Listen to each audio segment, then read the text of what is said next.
Hello, good afternoon. I hope we have 19 participants. I hope we can start now. Any response from the audience?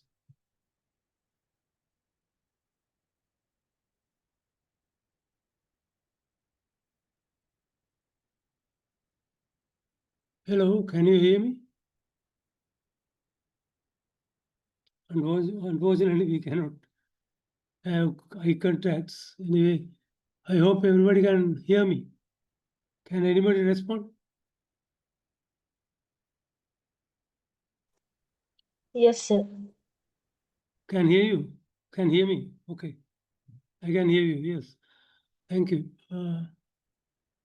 I think I have been doing this lecture for nearly 3 years, since 2023.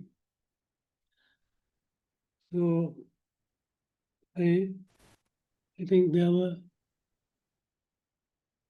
up to about 30 prospective candidates have selected these subjects every year.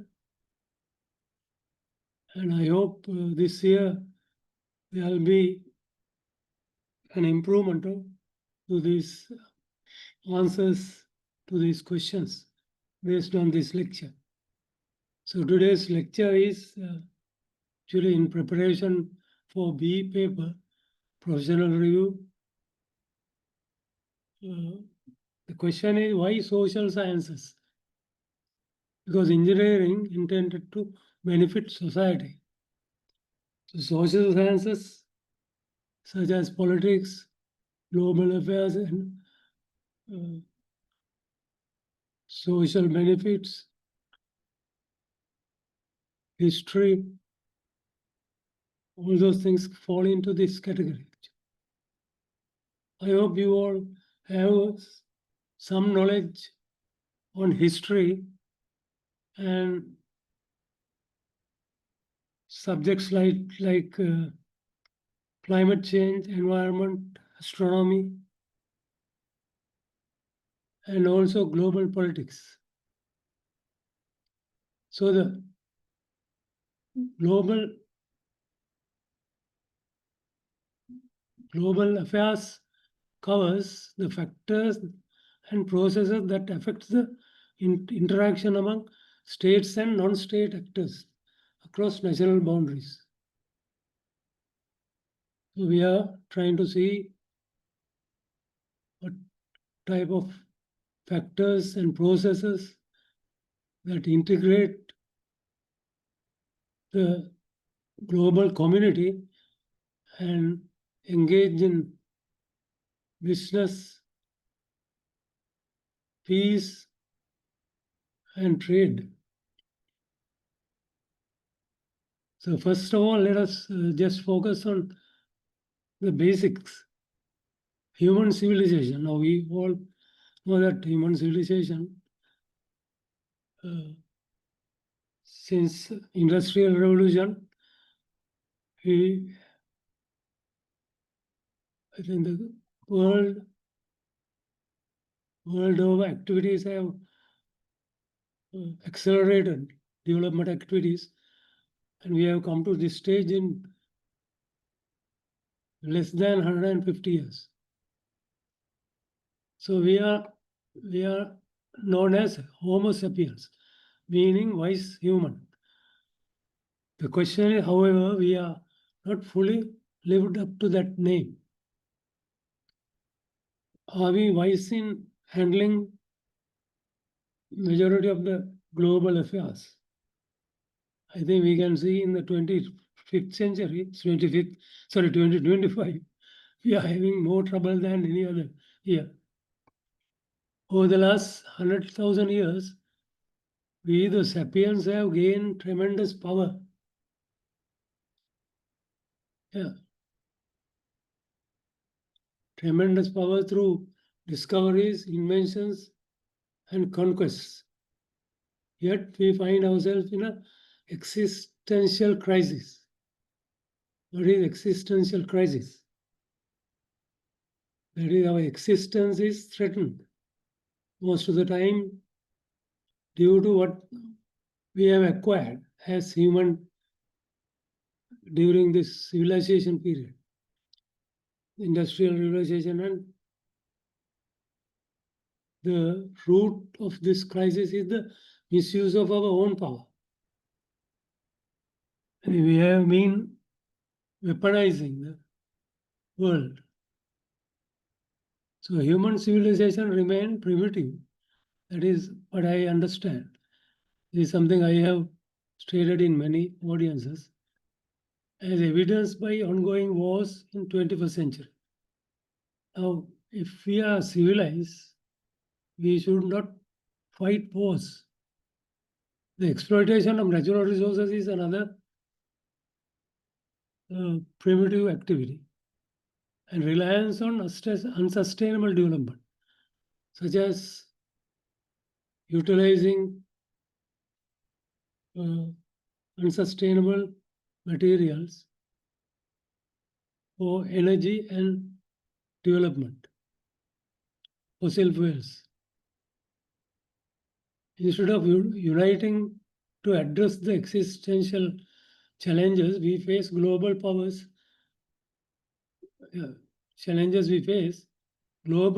are focused on stockpiling doomsday weapons. What is doomsday?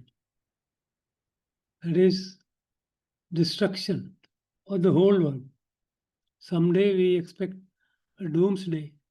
In most of the religions, they stated this, have mentioned in their religion about the doomsday. Additionally, we are experiencing economic crisis. And despite living in 21st century, we are not necessarily better off.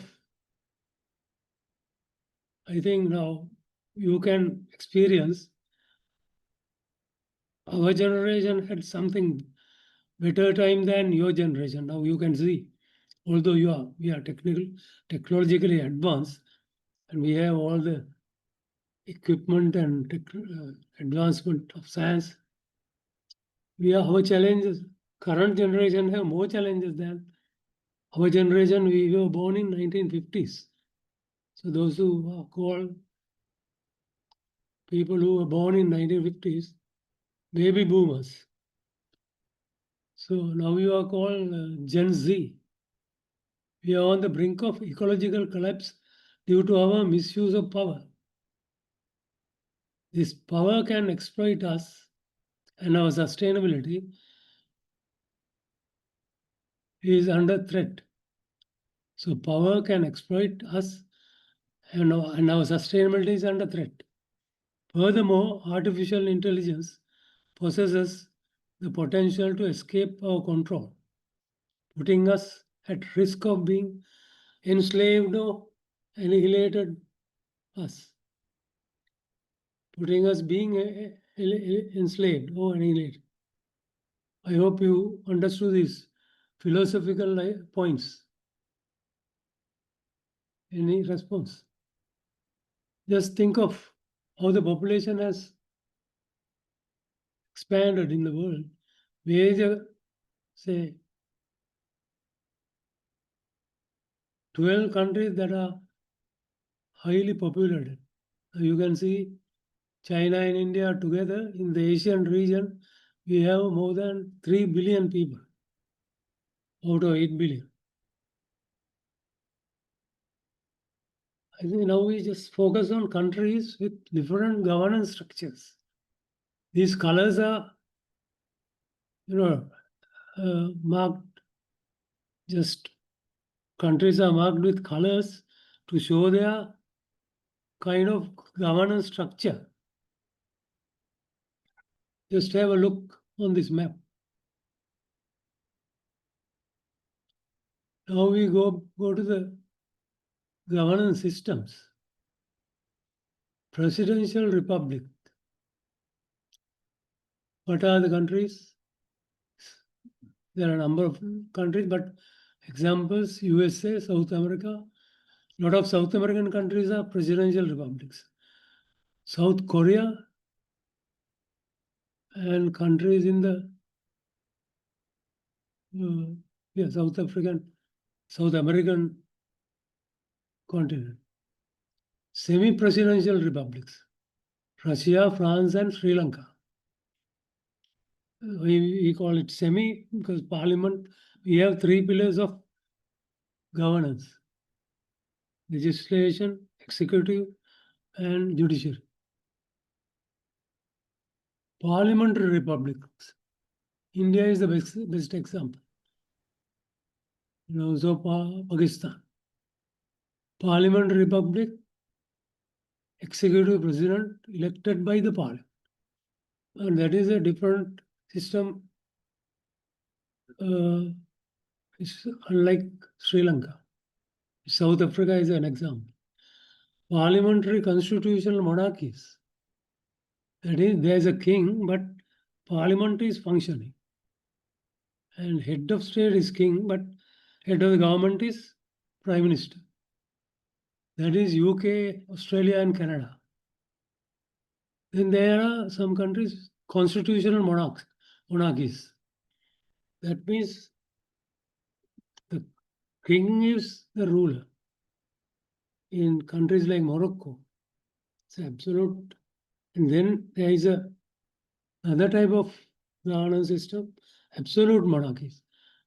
The king has all the powers, something like Saudi Arabia. A republic where the constitution grants only one party right to govern. That is China, North Korea. I hope you understand it. That's one part, yeah. China has CRP, China Republic, Chinese Communist Party, CCP. That is, Republic of China is governed by Chinese Communist Party. Republics where the constitution has been suspended. That happens when the military capture the government in Myanmar. Sometimes we call it junta. It's called junta is governing where there is no constitution. Whatever they like, they do. States that do not fit any of the above, Libya. I define socialism. That is my definition. Socialism, there are countries, socialist countries now, where exploitation is eliminated. Exploitation means rich exploit poor and they try to engage poor on a low wage and try to develop businesses and production lines and make abnormal profits. Now, countries like Netherlands, Scandinavian countries like Sweden, they have the best socialist countries. Because they are most of the equal, there is a equal income distribution is maintained. So there are,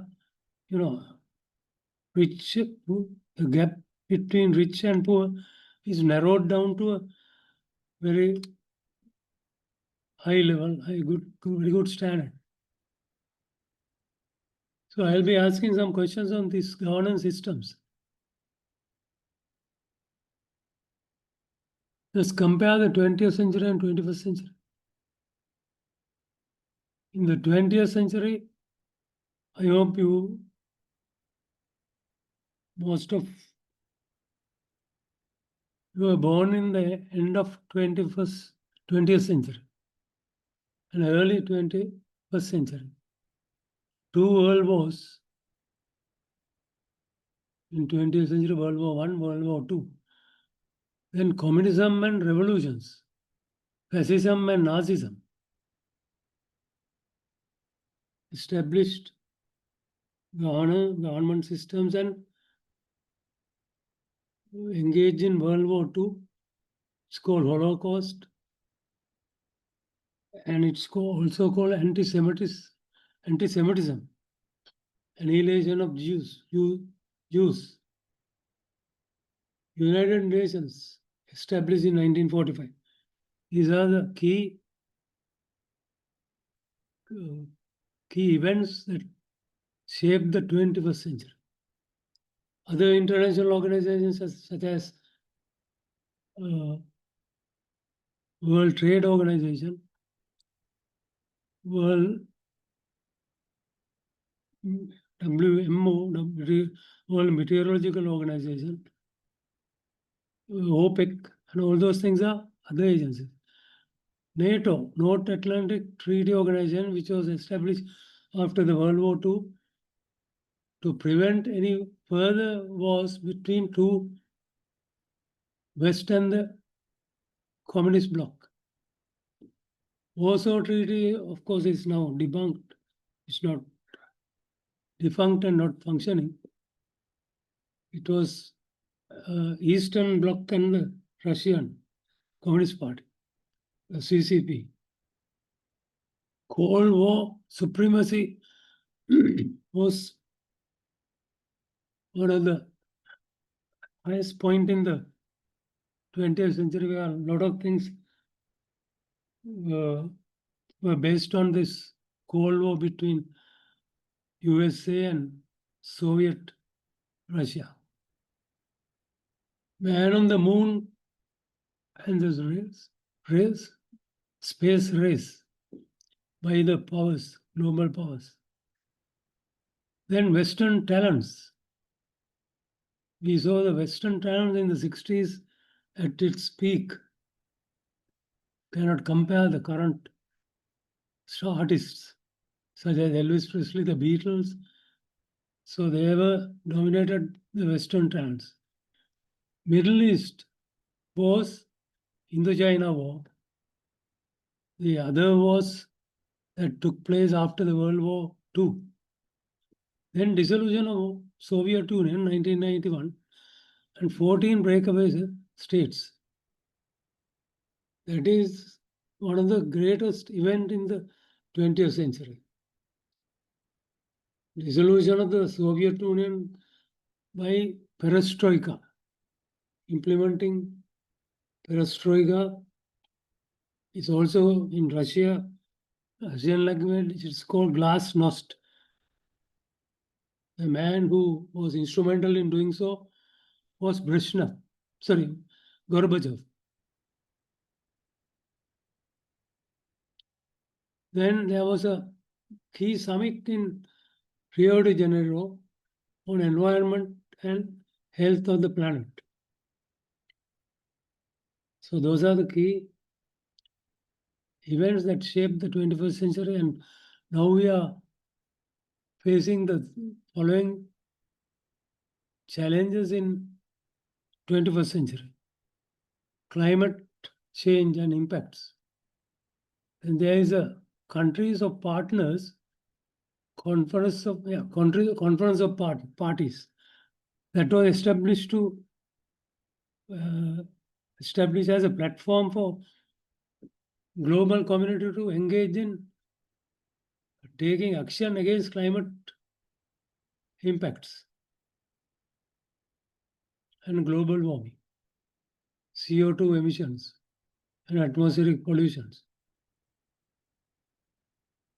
So that is the COP's main agenda are these three things. Then there was a debacle, economic debacle, Argentina, Greece. We also felt the same in 2022. Actually, that was followed by COVID-19. COVID-19 was a disaster that actually impacted on many countries and bankrupt economy, many economics like Argentina, Greece, Sri Lanka, and I think Portuguese also. Then human rights played a key role in restraining warring fractions to observe human rights when they are, when they are using weapons of mass destruction, weapons of mass destruction to protect women and children. If they are found guilty of killing women and children, then they can be taken to the international courts for violating human rights. Do you understand? Mostly now you can see Israel doing this in a very big way now. Nowadays, engaged in the war. They are trying to annihilate Palestinian people. Then Ukraine-Russia war, that is a useless war, just destruction, contributing to poverty, destruction, global warming, everything. Then the same, I just mentioned, unresolved Middle East conflict, Israel and Palestinian conflict, shifting of global supremacy. Now you can see, I think Trump has hit the last nail of the coffin, that USA will never be able to, I think, exercise their supremacy, because now all the other countries have rallied round against Trump's policies. So shifting of global supremacy is now we can see, and it is well evident. Are you familiar with this current affairs? Just say something, one or two, say yes or no. How many of you are, can you put up your hands about about having knowledge on the Donald Trump's tariffs and try to sabotage other development of other countries? Are you there? Hello? Can anybody say something? Yes, sir. Huh? You are aware? Yes, sir. Mm-hmm. That's good. Those are the things that you need to learn after engineering. Now, Yes, sir. once you have finished your job in the office, bedtime reading should be viewing international news and up to date, get up to date on the global events. Yeah. What are the key global political security events that happened in the 21st century? 2001 9/11 terrorist attack that changed the way that US treating especially the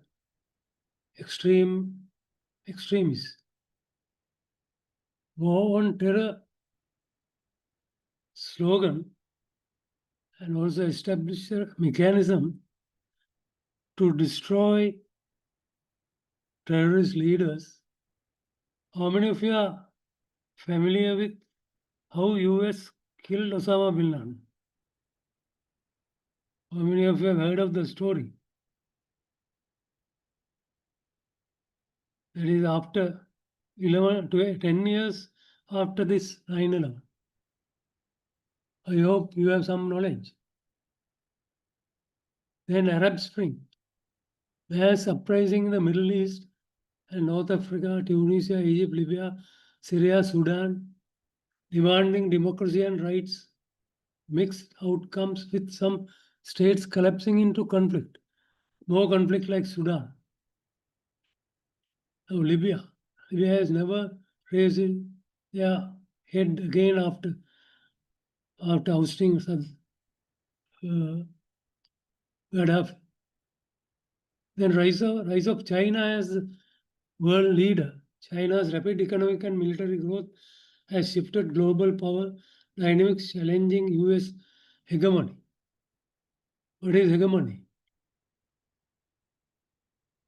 Hegemony is one state exercising their powers over the other nations and dictate terms on trades, peace, war, and intergovernmental communication. Brexit. How many of you are familiar with the Brexit? UK wanted to leave European Union, reshaping European integration. This was established some time ago, and the UK joined the European EU on this condition. Testing for some time and evaluate, and then they decided to leave because of migration. A lot of people migrated to UK and due to their social benefits, and it has become a burden to British government. So then they left European Union, but they also pinched by economic issues after leaving Brexit. Russia-Ukraine conflict. You can always get news from the current conflict. Then US-China rivalry, trade war, technical competition, and tensions in the South China Sea over Taiwan. But moreover, I think now the main issue is this tariff war against China imposed by Donald Trump. So there, China is going to make smart moves to hurt Trump and America. Then continuing that 2008 global financial crisis triggered by US housing market. That is, of course, led to worldwide recession. Then Eurozone debt crisis. Severe fiscal crisis in Greece, Spain, and EU nation tested EU unity. That actually Greece, Spain, and other EU nations bankrupt. And EU had to extend their cooperation to these countries to recover. But Greece has not recovered yet. Rising emerging economies like BRICS, a cooperation among Brazil, Russia, India, China, South Africa, became influential in global economic and politics. They might find their own currency and challenge US dollar. So in time to come, maybe in 20 years time, there'll be a different currency in circulation in the world. I hope you understand. So then the economic superpower of USA will be reduced to nothing. COVID-19 economic shock, severe recession, supply chain disruption, stimulus packages by government to restore economies and restore social order, and a shift towards digital economies. So COVID-19 economic shocks, you must be familiar with that.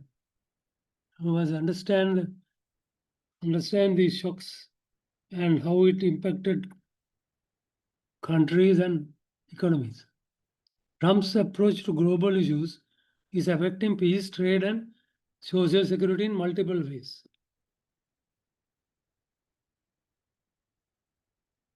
International affairs encompasses a wide range of issues that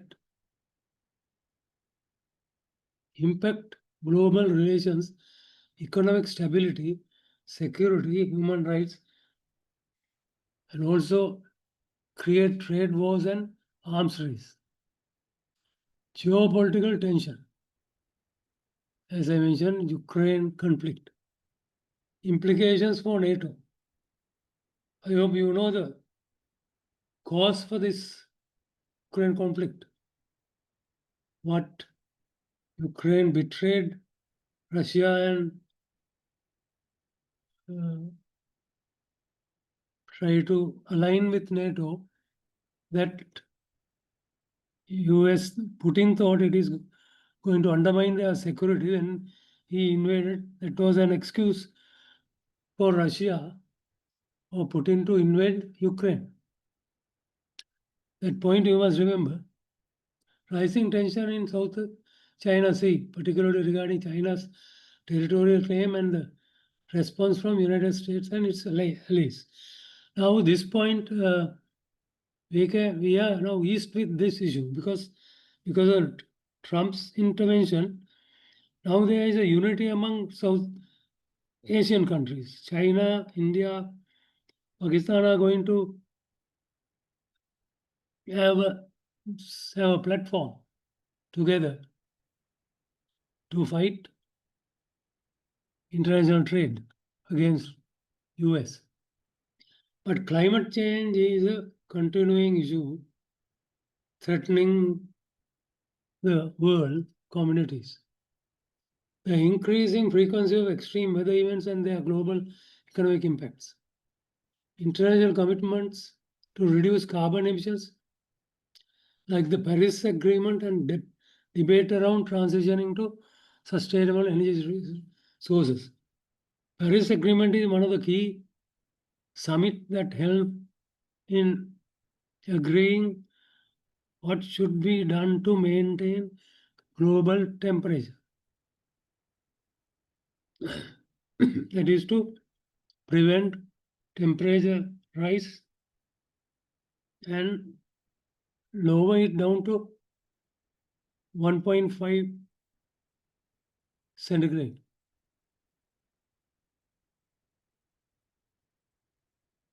So there is a very clear declaration by the communities COP summit to reduce fossil fuel use. But with the Trump's comeback, he doesn't believe in climate change. He wants more and more fossil fuel, and that's why he said, "Dig, baby, dig." Have you heard that? Heard of that term? What is Trump said? Can you say yes or no? Please.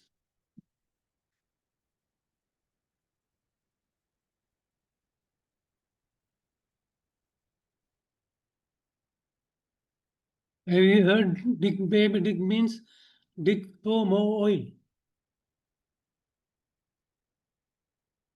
Global health, the ongoing ramification of the COVID-19 pandemic.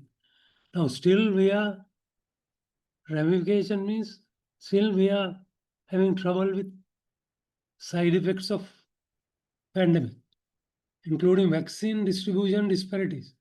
And also, those who got vaccine also suffer various other conditions, health conditions aggravated, and some people died of these side effects. And the preparation for potential future pandemics. Now, this pandemic, my personal view, I of course don't quote me. This was a artificially created one, COVID-19. That's why it affected the whole world. Have you ever heard the pandemic that affected the Europe in 1919. I need an answer. Hello. Have you anybody heard about the pandemic that took place in 1919? Exactly 100 years ago. Hello.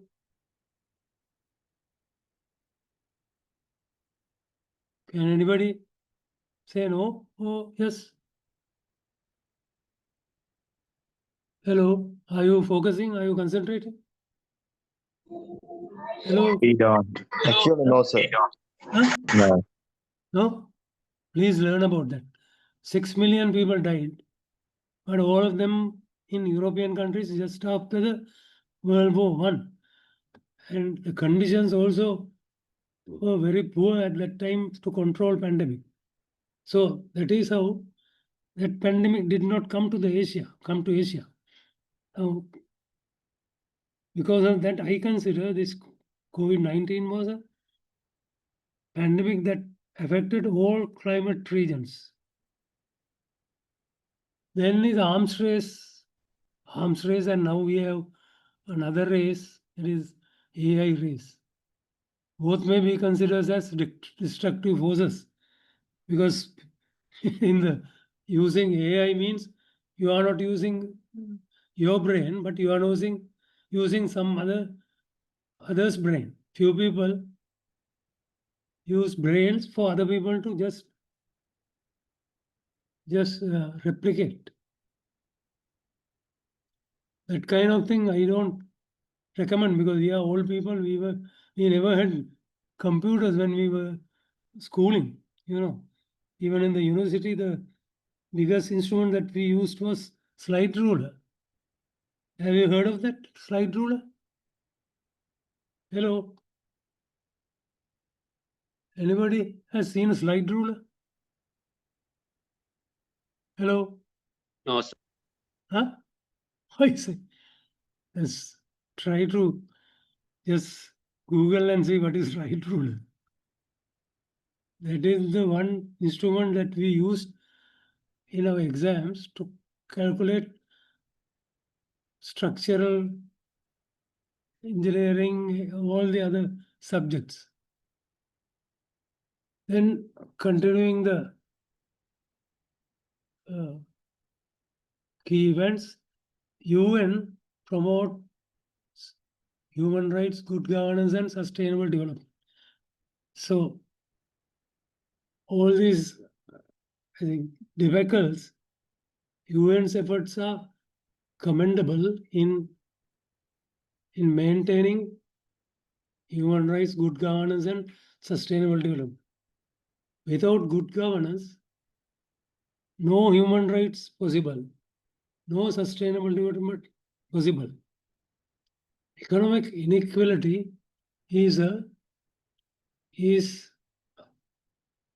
due to absence of good governance. The growing divide between rich and poor countries, exacerbated by the inflation and energy crisis, economic inequality has widened. Discussion surrounding global supply chain and vulnerabilities and the push for more localized production.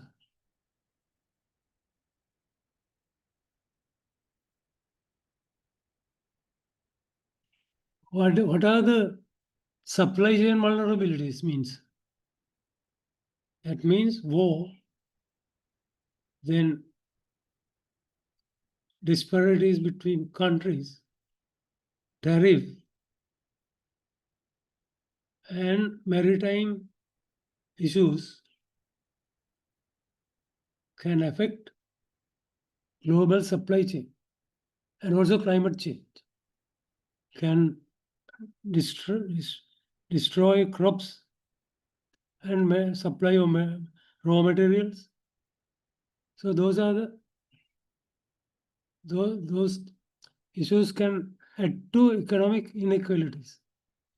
Technology and cyber security, increasing cyber threats, and importance of cyber security in national defense ethical debates surrounding artificial intelligence and its regulation on a global scale. I think these statements, you must learn, expand your knowledge on these bullet points. It is not possible to discuss in 2 hours. Then human rights. Ongoing humanitarian crisis in Middle East, in Ukraine, and some of the African countries due to famine, inequalities, including situations in Afghanistan. Afghanistan, the women's rights are totally suppressed.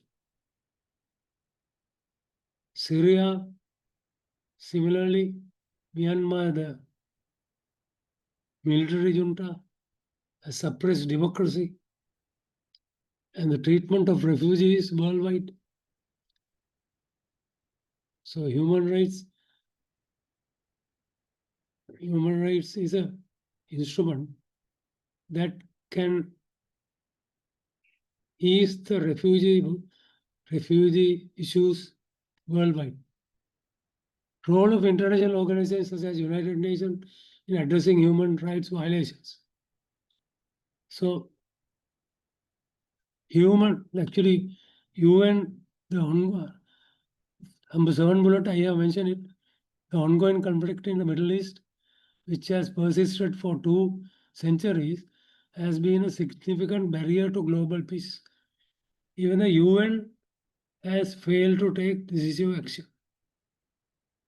That's a point that you need to remember. Okay?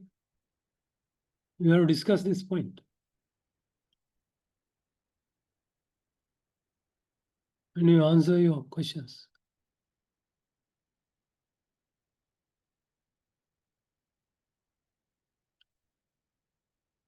Then depletion of resources and equity issues. Migration as its displacement. Migration is due to economic hardships. Due to conflicts, climate change and economic hardships. Displacement due to humanitarian crisis caused by mass migration due to natural disasters and also economic and political systems and governance.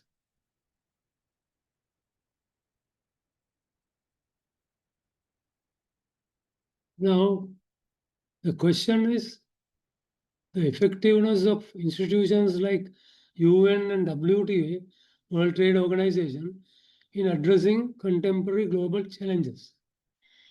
Now, say, US imposed tariff on Sri Lanka, Trump, but we are a member of the WTO. He can't do that without the members of the WTO. Now he has ignored our membership in the WTO. I think you can study how the advantages of being a member of World Trade Organization. Emerging multipolarity in global power dynamics and influence of rising powers such as India and Brazil. Now, do you understand multipolarity?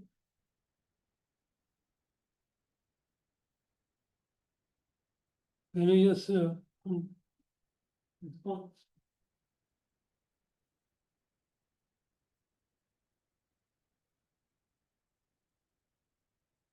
multipolarity is because now emerging global powers like China, India, Brazil, those days Russia and US were the world powers.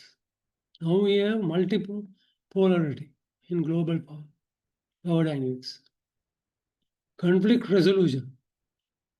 It should be within the framework agreements by the countries of the world.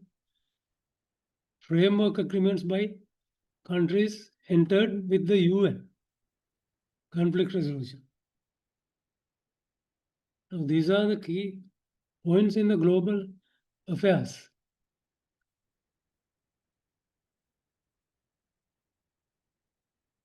UN and systems. I'm not going to read the whole thing, but I will share this PowerPoint. You can read this slide. The UN was established on October 24th, 1945 in San Francisco. After the end of the World War II. Primary purpose of the UN was to prevent future conflicts and foster international cooperation.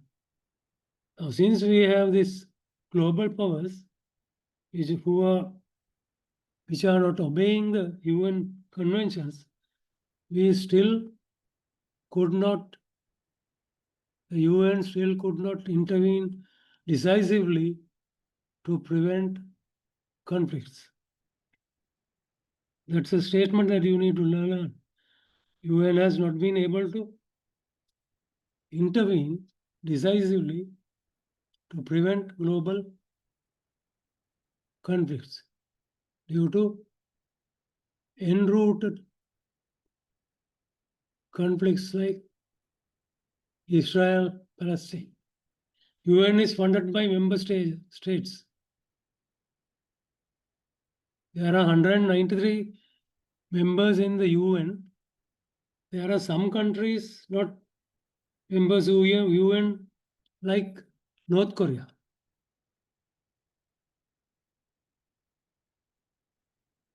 This one, of course, I skipped. Funding is from the member states. Now, UN is hit by Trump's unilateral declarations. He said, I don't want to fund WHO. USA has been a big contributor to WHO. He is angry with WHO because of during the pandemic, what he claims that the WHO chief was aligning to China. Can you remember that issue? 2020, Trump's last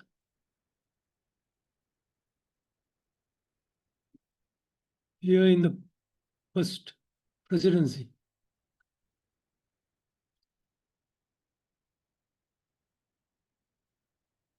Now you can see there are 15 key UN agencies.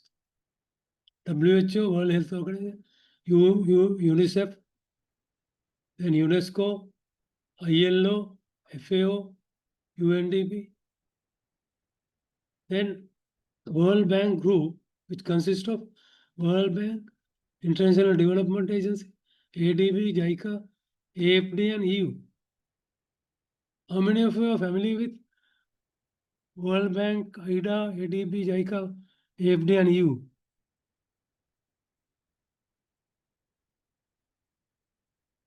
Then IMF, United Nations Environment Program, UNEP, World Food Program, WFP, International Atomic Agency, UNIDO, ITUN, WMO.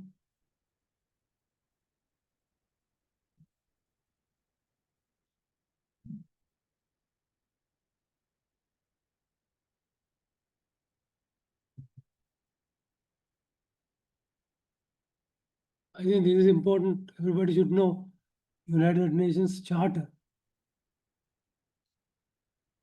What does that mean? All the members of the UN agree to follow this charter.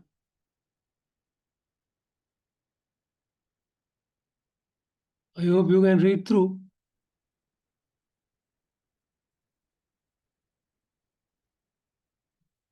I am giving a hint. You must learn this by heart. Hello.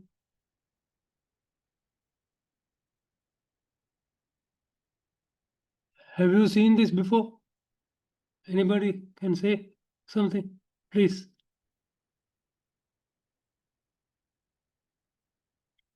Hello. Heard a No, little about it. Huh? Hello. Yes. Say that again.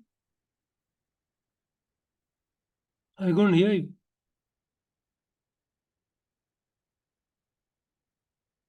Have you come across this one?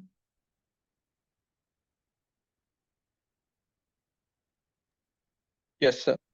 Yes, Huh? sir. Yes, sir. we Okay. do. Thank you. You better learn this, please. The UN was designed with several key bodies, including General Assembly, Security Council, International Court of Justice, Economic and Social Council, Secretariat, that is General Secretary General is Secretary General's office is UN headquarters in New York. So that is how they operate. Structure of the UN special bodies which are intervene, inviting all member countries to discuss and agree on issues, current and future challenges.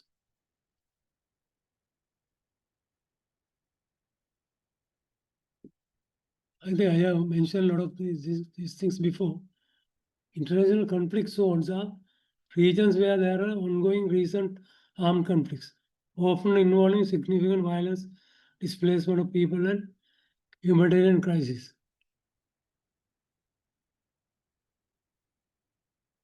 Creation of Israel was a blunder that did not consider existence of Palestine region. That is the main cause of unending Middle East conflict, which is affecting the whole world, and it is now expanding from last century to this century.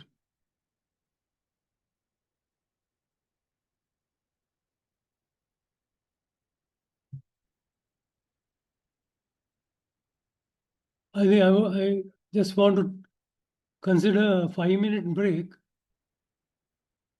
and I can start again in 5 minutes time. Is it okay? Okay. Say yes. Huh? Exactly 5 minutes. So 18:14 will start.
Hi.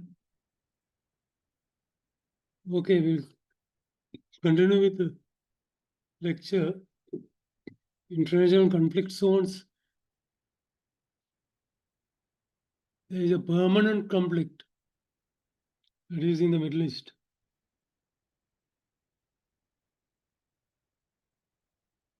Then the other important things are where the global community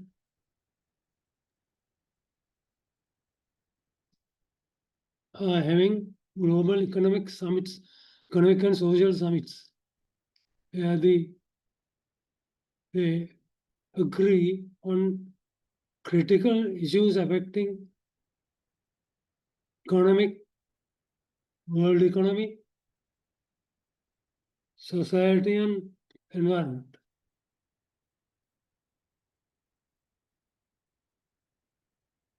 So G7 summit. G means, okay, I just want to ask a question, please answer. What do you mean, why is this called G? Group of nations. Huh? Yeah, Global. no. Actually, it is group. You can say group, but it's Group of nations. in fact G means great seven, big countries. G7 summit comprises 7 of the world's largest advanced economies. So they are the great economies.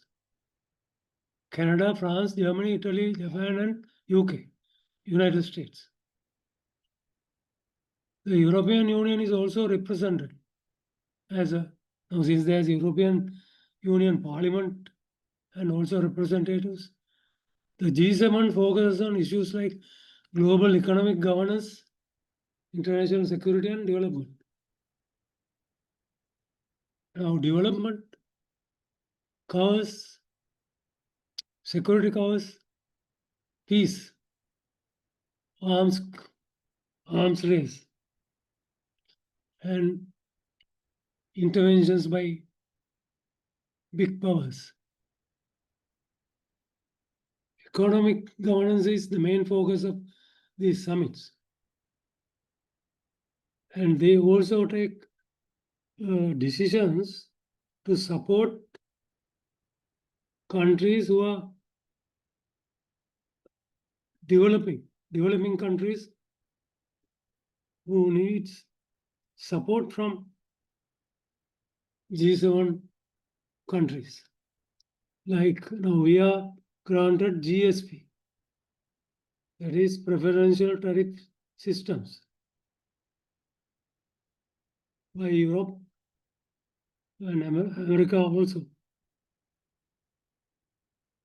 Then there is another summit called G20, 20 of the economic powers, including 19 countries plus EU, representing both developed and emerging economies. It covers broader range of issues from global economic stability and trade to global economic stability and trade, and also climate change and sustainable development. This covers global warming, environment destruction, ecosystem health, and also natural resource utilization.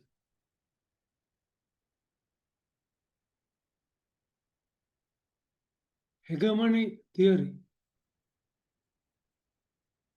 that is something existed.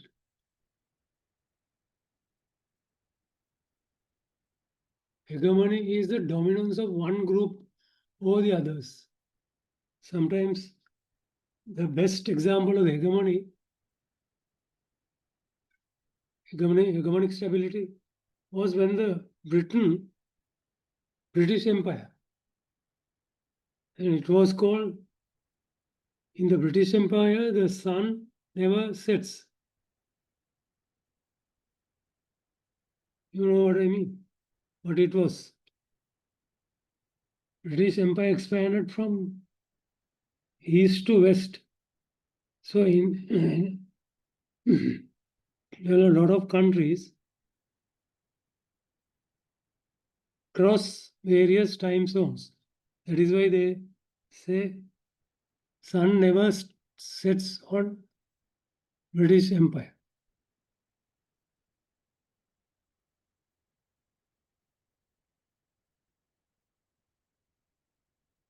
The theory is that HST, hegemonic stability theory, indicates that the international system is more likely to remain stable when a single state is the dominant world power or hegemon. It's called hegemon. Now, when the British Empire was the world dominant power, there were world peace, no world wars. Only after the British Empire started dissolution, world war started.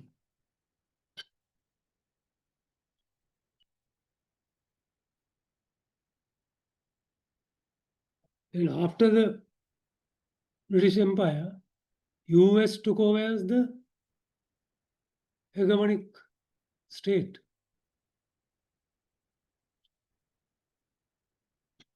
As it has become the dominance world power in the 20th century, latter half of the 20th century, after the World War II, with the bombing of Japan with the atomic bomb, USA became the world power.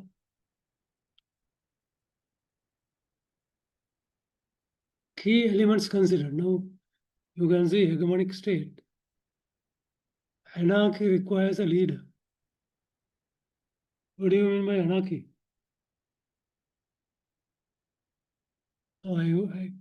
Since you are shy of answering, I can only answer once. Anarchy means absence of a ruler.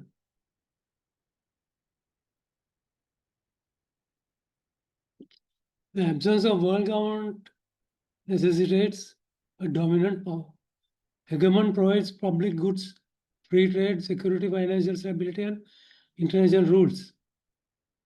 Now, UN must establish this hegemony over all the nations and establish world peace. That is another way of doing it, but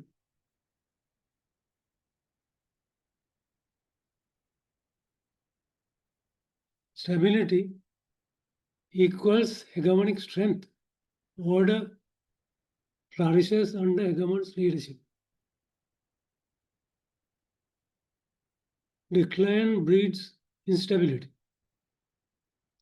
Breeds means various countries sometimes weakening instability, establishing countries so that the hegemon state can intervene and restore the order. Weakening hegemony leads to competition and disorder. This is what I am mentioning the points for theory. This theory is now, I think, defunct. They don't go by this theory. So they thought in the theory, decline breeds instability is part of the theory. And they claim that weakening hegemony leads to competition and disorder.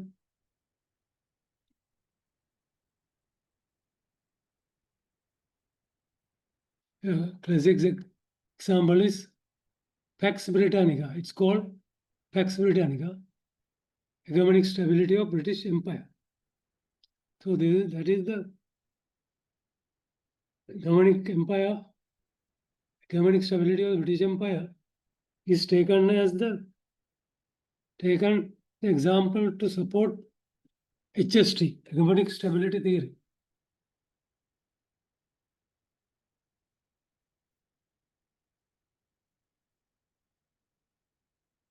One of the key summit held in the 20th century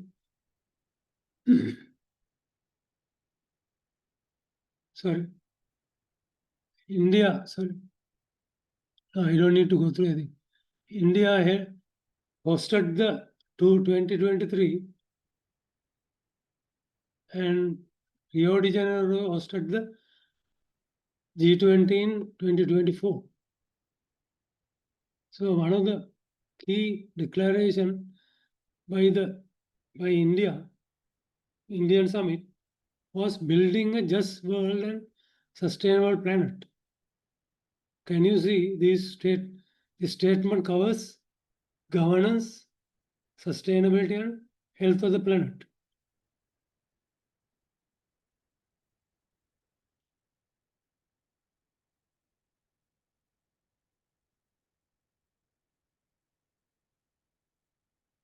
Can you read through this?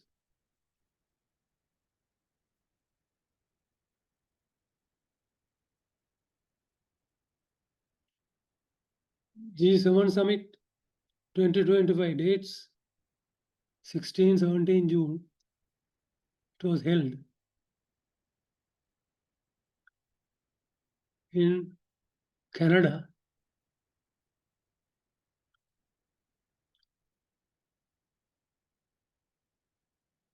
And this year marks the 50th anniversary of these G summits. The summit convened amidst heightened global tension in the Middle East, Ukraine, and also Trump's trade wars.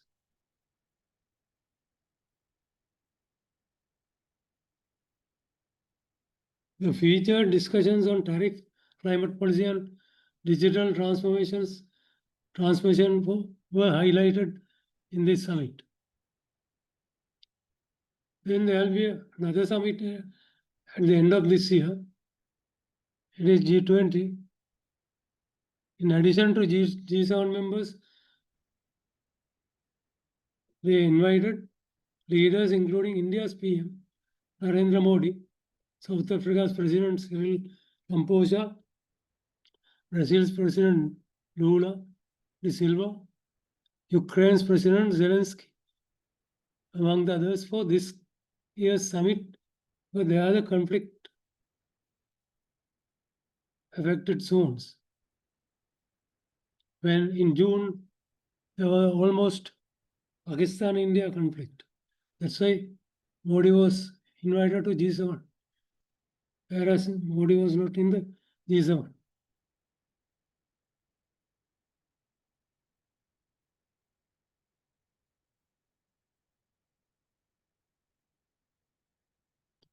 I think you can go through this. These trade agreements. We propose to have an agreement with India, but I don't know whether this SAFTA is in place due to politicizing these trade agreements. But global system of tariff preference, Sri Lanka is a beneficiary due to this, because our goods have become competitive in Europe and US. That is how we earn about $3 billion US per year on apparel sales, apparel market.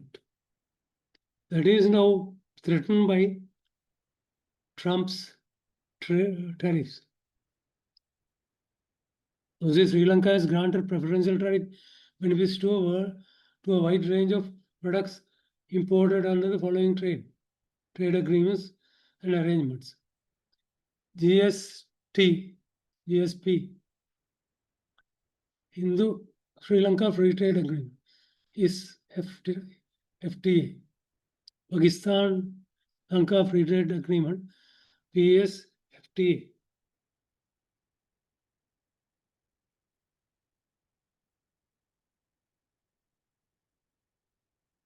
I hope you understand this. These are not subjects to be lectured, but it is general knowledge. I think you want to try to see what is GSP PNGSTP, and how Sri Lanka was benefited by these two trade agreements? That is a question that I am going to ask.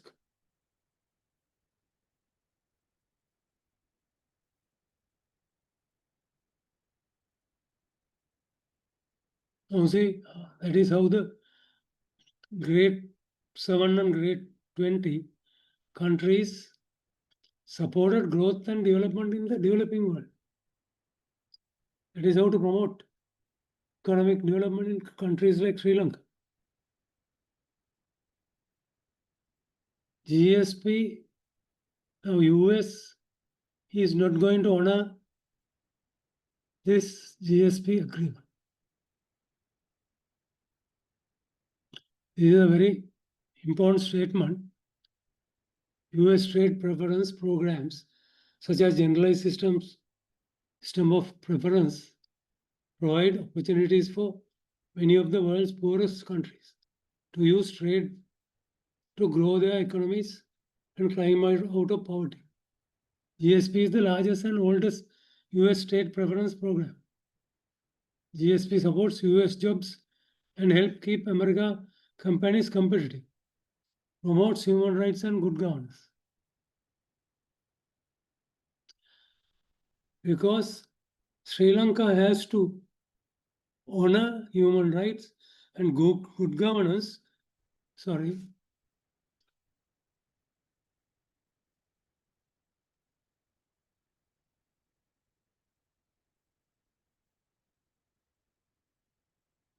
good governance to qualify to receive preferential tariff systems.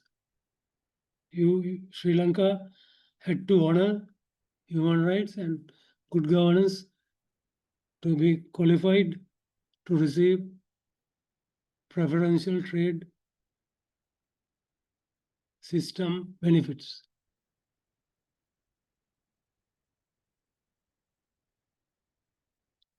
This is further explaining the GSP plus.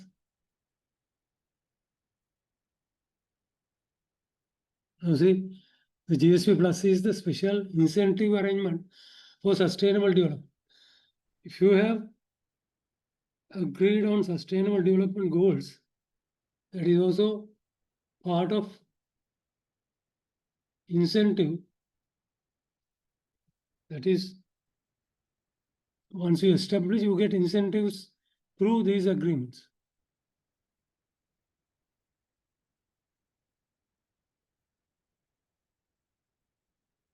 These are the important international summits. And there was in 2002, there was 2005, Paris Declaration takes its name from a meeting that took place in Paris in 2005, where over 100 developed countries and developing countries agreed to change the way they do business. In that summit, all the countries agreed how they utilize aid.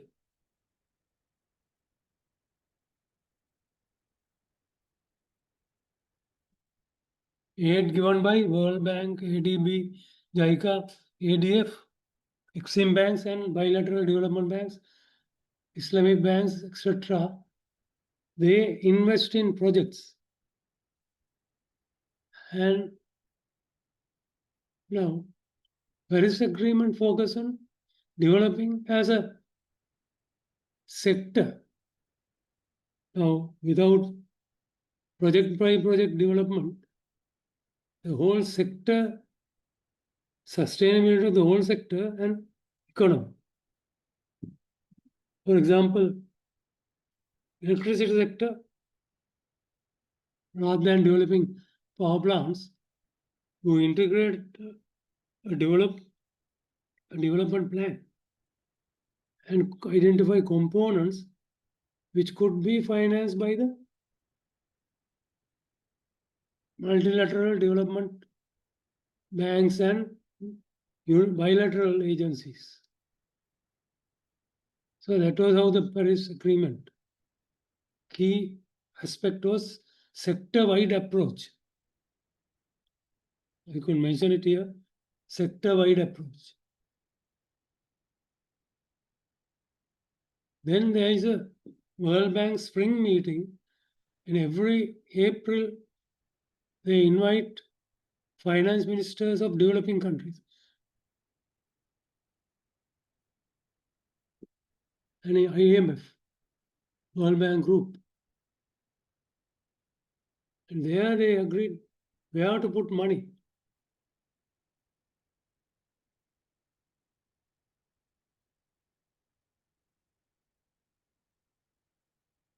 Key focus, reducing poverty, increasing shared prosperity, and promoting sustainable development.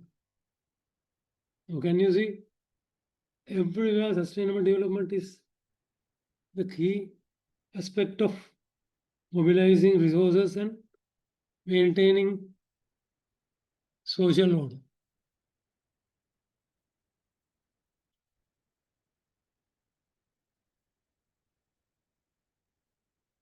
Rio de Janeiro Summit, Earth Summit. In that Earth Summit, the emphasis was to understand the threats to the health of the planet and agree on conventions which are helping the global community to protect the planet through curbing, prohibition of deforestation, fossil fuel burning, global warming, and maintain biodiversity. Can you see the Rio Conventions? That is UNCC, UNFCC, United Nations Framework Convention on Climate Change, Convention on Biodiversity, UN Convention to combat deforestation, desertification. The rate of desertification is now established.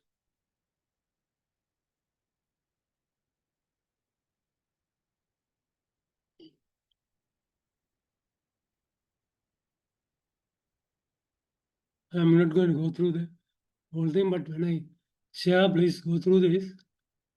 The UN Framework Convention on Climate Change is an international environment treaty.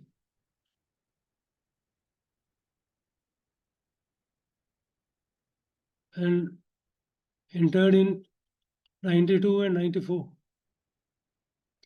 And these are the Article 21 agreed by world communities in the Rio de Janeiro summit in 1992 to observe 14 these points to protect the planet in 21st century. In other words, the global community agreed how they could conduct business development and other business development and trade, economic activities to promote sustainable development. And these are the 14 points that protect natural resource base and environment. Can you go through the 14? Please go through. Now I'll give you 2 minutes.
Okay.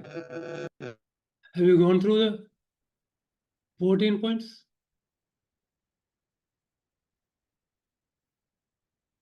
Can you say yes? Yes. Huh?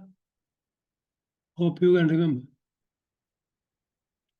Then we have been talking about sustainable development.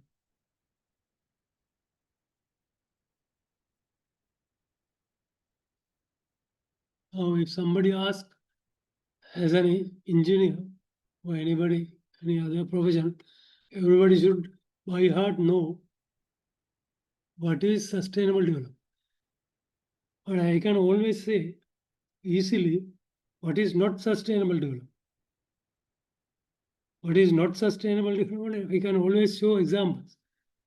Now, using fossil fuel, exploring fossil fuel, and using it for energy is not sustainable. Then deforestation is not sustainable development.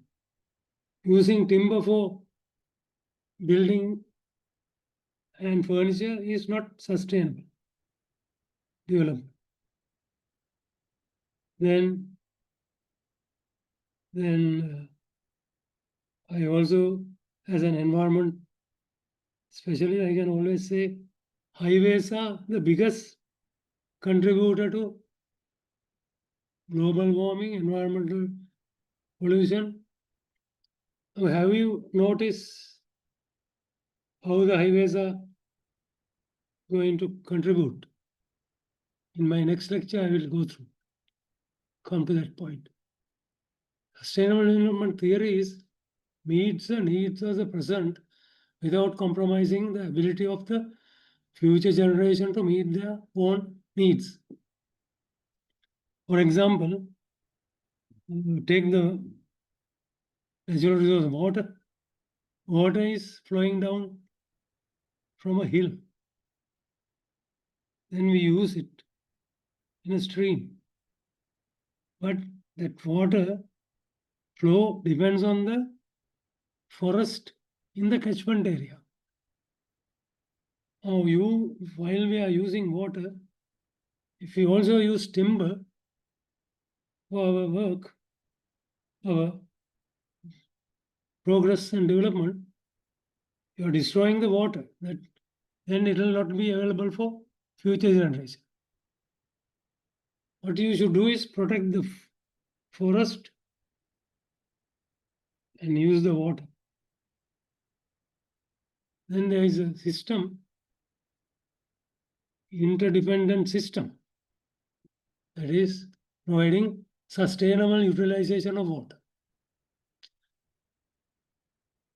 This is also guiding the principles for long-term global development. There are 3 pillars of sustainable development: economic development, social development, environment protection.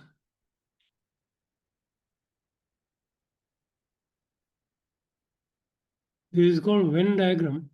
Venn diagram is, in fact, not is used for many in mathematics. A, B, C, A union, B union, C. Have you heard of that diagram? It's called Venn diagram. Now here, 3 pillars must be combined to achieve, not to achieve, no. Whatever the development, it should be bearable, equitable, viable. Now, let us focus on these three things. Bearable means affordable. Equitable means just, fair approach to distribute benefits to all people. Viable is that you have the resources and also utilize resources without depleting existing resources, existing natural resource base. Then you get sustainability in the center. So it should be bearable, equitable variable, then you can get on these three pillars: social, environment, and economic pillars. These are the global goals. Global goals are divided into three categories. 1 to 6 related to human rights: end poverty, end hunger, ensure food security, health, well-being, education for all, achieve gender equality, water and sanitation. These are all human rights. Then the 7 to 12 is economic development. Economic development within the sustainable framework. Now you can read through it. Last 13, 14, 15, 16, 17, 5 goals are to protect the planet, health of the planet.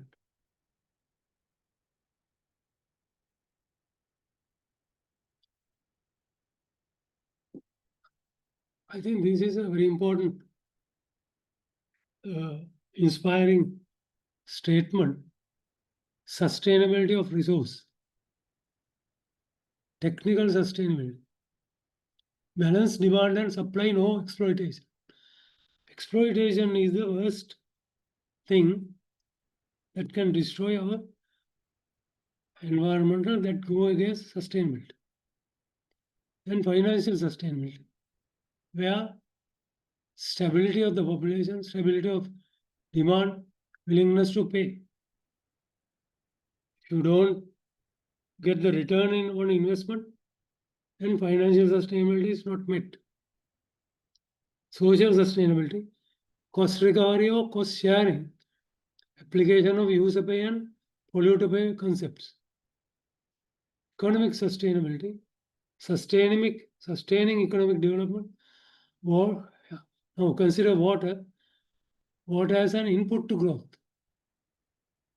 and finances as input to growth, not bust. Just if you bust finances, then you won't have growth.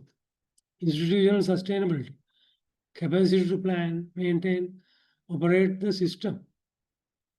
You must have strong institutions to take over the development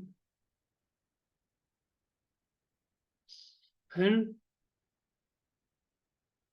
investments, capacity to plan, maintain, and operate the system. Implement and may operate the systems. Environmental sustainability, no long-term negative or irreversible effect on environment.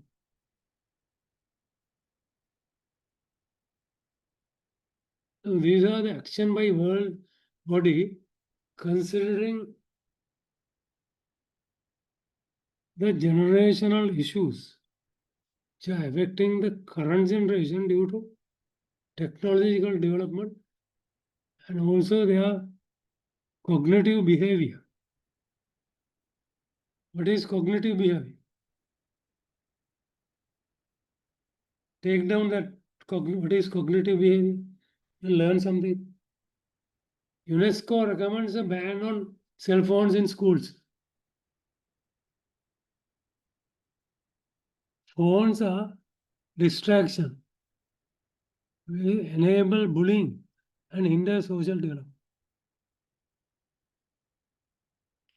Several countries have already banned phones in schools. Restriction of outdoor play affects child development. Now, when we were small, we didn't have TV, cell phones, or even calculators.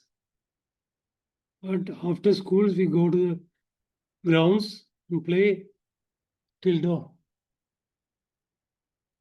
That is how we didn't do homework. Nothing, not necessary to do homework, but we had good learning in the class. Now, using this, this behavior, current behavior, is more prone to stress, anxiety, and depression, increased risk of mental health issues. Now you can see the younger generation all wearing specs. They can't see properly. They were focusing on a tiny screen while walking, while traveling in a bus, train, eating, having meals, everything they use a small, tiny screen and ruin their eyesight. Use of AI will affect cognitive development. What is cognitive development? I'm not going to explain these things because it is up to you to learn. Cognitive capacities, learning, grasping things quickly through use your own brain, then it helps cognitive capacity and also learn things which are registered in your brain. And also can plant a vision in your brain. Now, these three intelligence will be affected if you use AI. Creative intelligence, analytical intelligence, practical intelligence, those will be ruined by artificial intelligence.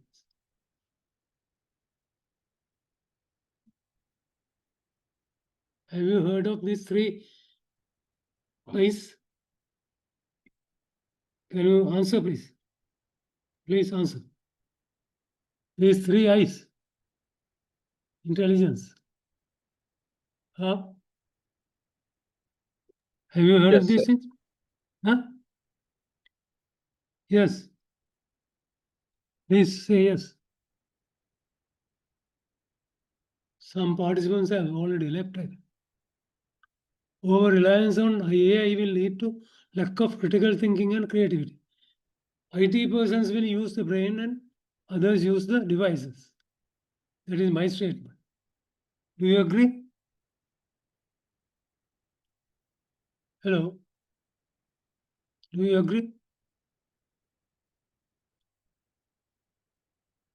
How many of you agree?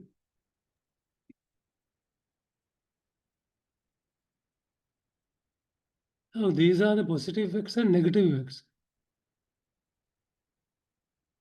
I'm not going to go through each and every one. Please go through these notes.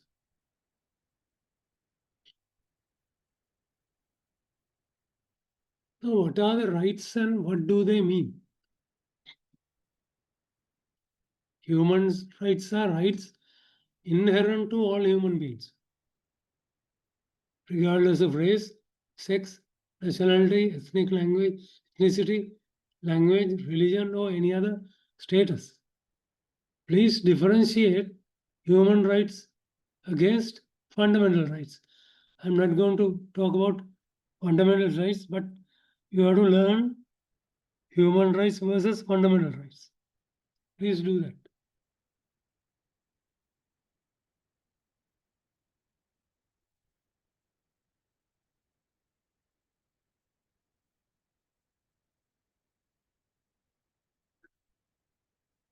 I think during the summit in 2012,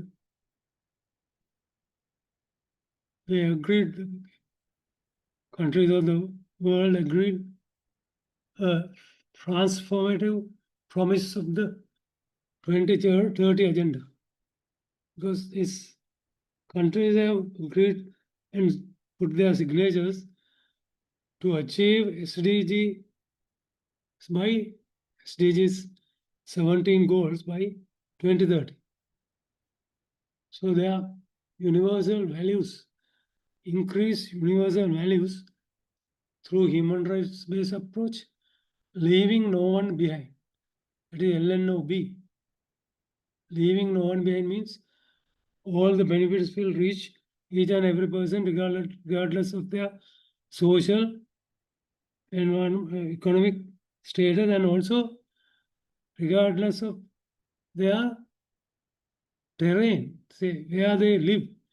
If they are living on a difficult terrain, the authorities must ensure that the benefits are reaching that hard to reach areas as well. Hard to reach areas. Alignment with institutional norms and standards. Equity and no discrimination. Active and meaningful participation. Robust economic accountability mechanism. Accountability mechanism. That is a key statement of, and also gender equality and women empowerment.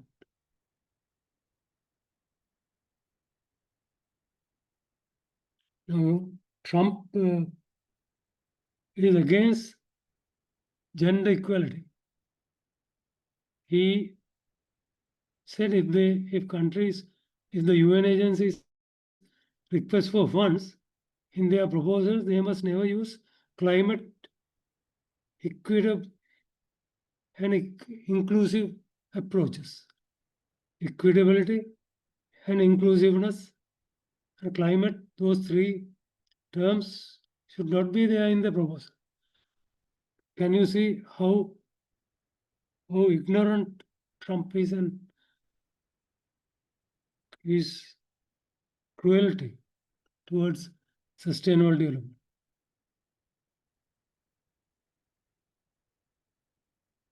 Role of engineer in society.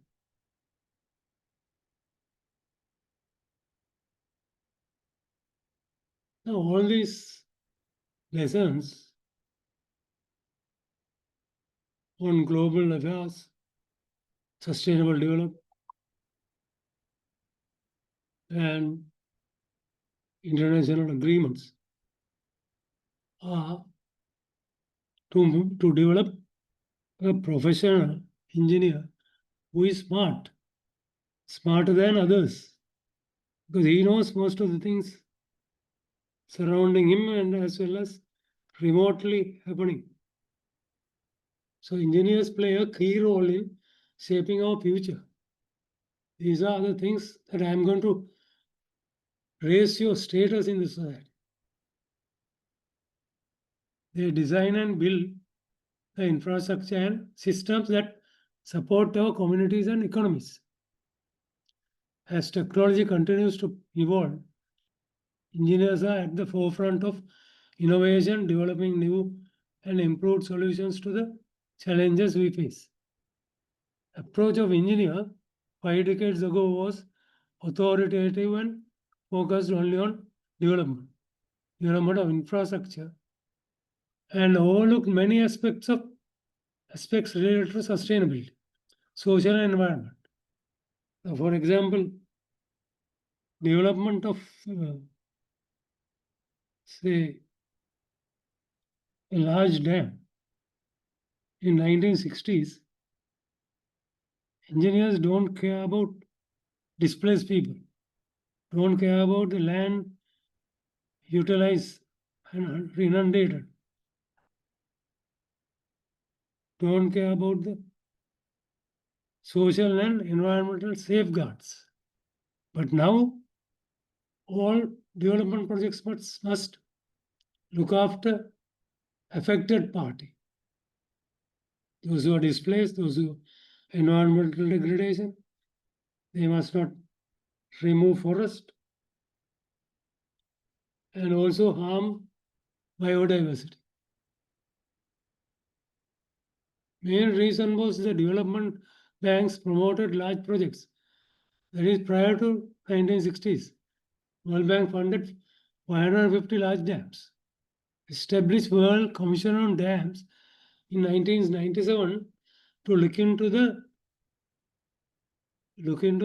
impacts of these dams, environmental and social impacts, and redress grievances due to the grievances that are affecting the people who were associated with these dams. I participated in the World Commission on Dams held in 2003 in Colombo, the BMICH. Many projects have failed to produce the outcomes built into the design. Sometimes you design a thing, but you don't achieve the outcome. That is because you have to pay a lot of compensation. But if you select a site and development program which minimizes the impacts, it will be economically viable.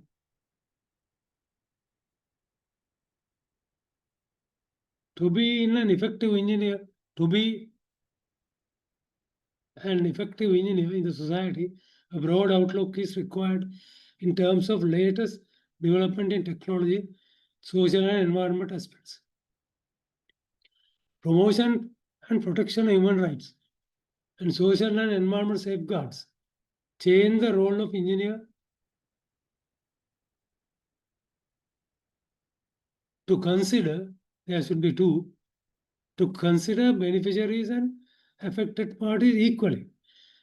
Now, those days, your feasibility study highlight the beneficiaries, large number of beneficiaries, but never mention about the affected parties. But now you can't do that. The engineer need to be a good communicator. Now, by learning these subjects, the subject that I have presented, you can become a good communicator. And look at the people sympathetically and listen to their grievances. To convince the beneficiaries and affected parties to minimize side effects of major development projects and incorporate mitigation measures for smooth operation to reap maximum benefits of the investment. All these are I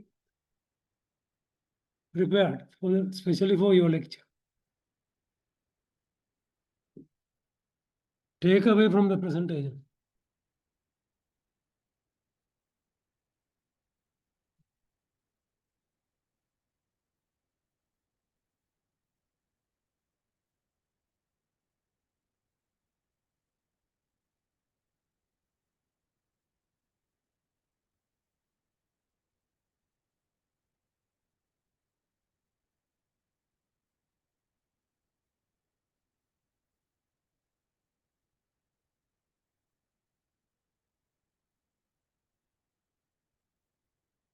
BSc engineering is the gateway to universal knowledge. Have you heard of it? The engineer is required to expand their knowledge throughout their career to be a smart engineer, regardless of their area of specialty. Now, there may be electrical engineers in this forum.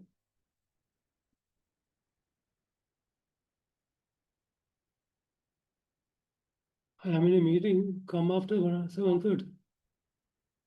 Come after 7:30. I am in a meeting. The engineer is required to expand their knowledge.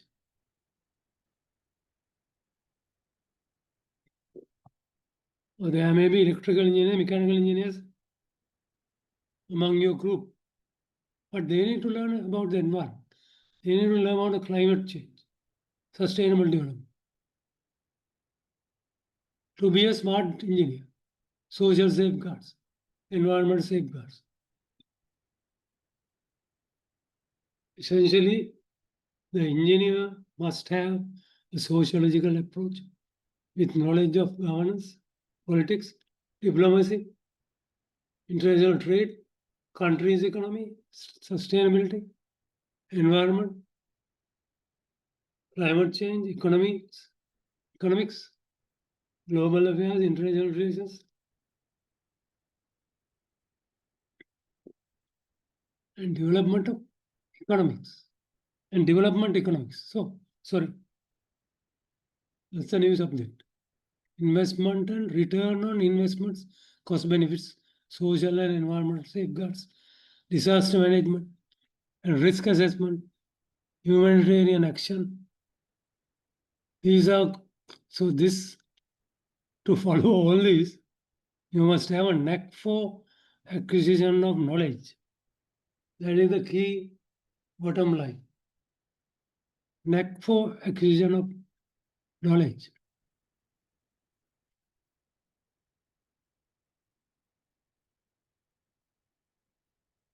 Now let us take 5 minutes of your time about your feedback. Please, questions.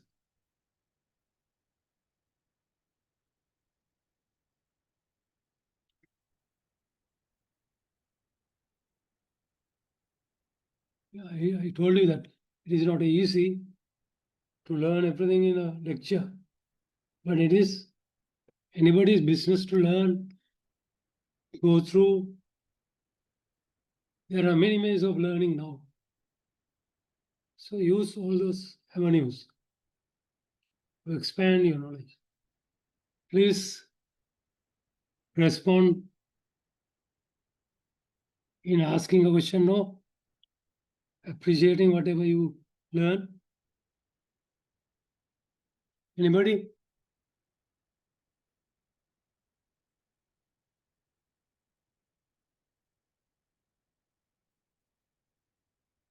Hello? Somebody can talk?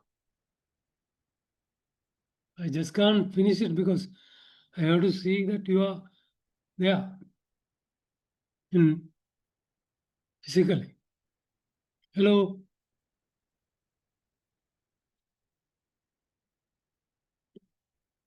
Hello? Anybody there? There are 31 participants registered. Now, Yeah, we are on track with you. Yeah, hello? Can you please Hello. say that loudly? yeah, we are on track with you. So you appreciate what you have learned?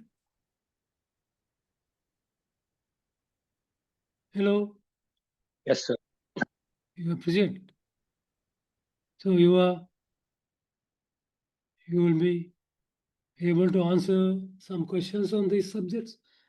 Now I have to tell you, it's a sad affair that I haven't seen in my experience during last 3 years, I think. 23, 24, 25 March. I haven't seen anybody fluent in language, fluent in the subject. So I want your batch to be smarter than them. Please do something serious. Okay? Say okay, Sure, please. Huh? Sure, sir.